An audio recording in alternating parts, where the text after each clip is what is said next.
it I per int cos theta. So details has been mentioned in that particular lecture. No need to repeat it again and again. Now next, if you want to get maximum power developed in case of cylindrical rotor machine, the case being discussed, then we can have plot of PD against delta. So it will be something like this. This is delta, this is PD. So here you will get this is 90 degree, this is 180 degree, this is 0, and this is PD max. This is plot of PD against delta. So easily you can get delta max here, delta max as 90 degree by looking on this plot. If you want to differentiate, same procedure.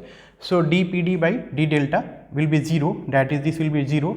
It means cosine delta will be 0 when delta is 90 degree. From here you can get, and by substituting this 90 degree, PD max may be obtained as, this PD max may be obtained as EV by XS. Fine. So corresponding phasor diagram for this situation when maximum power developed is EV by XS. Theoretically, we never use this delta in actual operation due to a stability reason. So if you want to plot, so what is delta? Delta is angle between V phasor and E phasor, and for this situation we have delta max as 90 degree. It means E will be along this. E will be along this. Only then this angle will be 90 degree. That is, you may write delta max is equal to 90 degree. And we know that E is nothing but V phasor plus J times IA axis. So this will be J times IA axis. This is JIA axis. So where will be IA?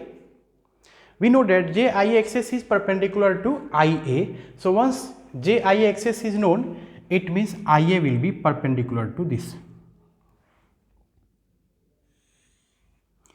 Perpendicular to this. So somewhere here, somewhere this will be IA. So for this situation, whatever armature current is being supplied to the system by this alternator, let us represent it by as IA max, at which maximum power is being developed. So corresponding theta may be represented as theta max. Theta max is the power factor angle at which the power developed by this cylindrical rotor machine is maximum. This case, this corresponding load angle delta is delta max, that is 90 degree, and power factor angle is represented by theta max. So this is 90 degree. This is also 90 degree. This is theta max. So this will be 90 degree minus theta max. You may write this angle as 90 degree minus theta max. So in this right angle triangle, this is 90 degree, this is 90 degree minus theta max. It means this will be equal to theta max. This angle will be same as this angle.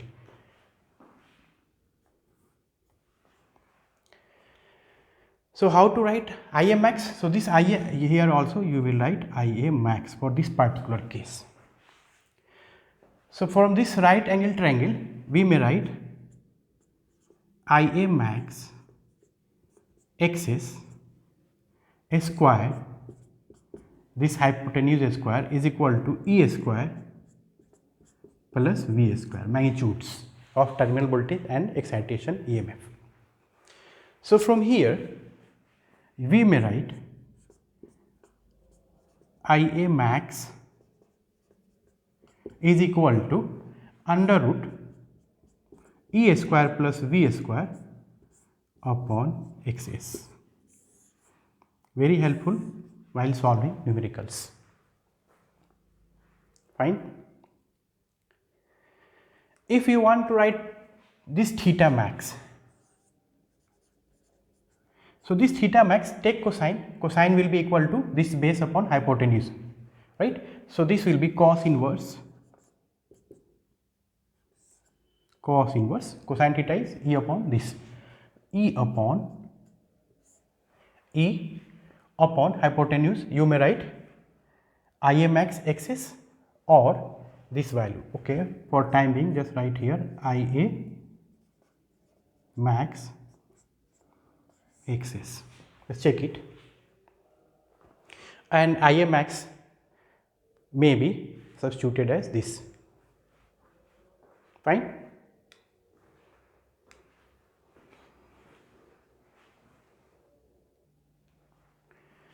Now let us solve this problem. This problem was asked in GATE 2014 set 3. A non-salient pole synchronous generator, that is cylindrical rotor synchronous generator, non-salient pole, having synchronous reactance of 0.8 per unit. Let us write together. XS is 0.8 per unit, is supplying 1 per unit power to a unity power factor load. So power, that is output power. So output power P out is given as 1 per unit. Fine. And unity power factor, that is cos theta, is 1 to a unity power factor load at a terminal voltage of 1 per unit. That terminal voltage we generally represent by V. So magnitude is given, so we will write 1.1 per unit. Neglecting armature resistance, that is Ra has been ignored. We know it why. It means copper loss has been ignored. This implies copper loss is 0, has been ignored. It means power developed will be equal to output power. Fine. Okay. The angle of voltage behind the synchronous reactance with respect to the angle of the terminal voltage in degrees is. So quickly just draw alternator and its synchronous reactance.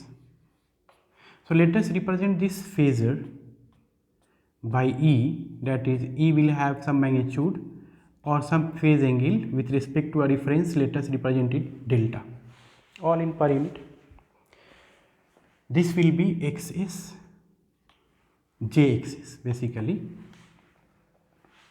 Ra has been ignored, generally ignored. And then load. Then we have our load being connected at the terminals of synchronous generator. So whatever current is flowing, that will be armature current Ia, and this terminal voltage is, let us say V, and let us mark it as reference. This is our general practice. So some magnitude angle 0 degree. Fine. Values are given. V is given as 1.1 per unit. So okay, we may write this phasor as V phasor is 1.1 angle 0 degree. And what has been asked? The angle of the voltage behind the synchronous reactance, that is this voltage behind the synchronous reactance is this voltage. So this is angle, that is delta, has been asked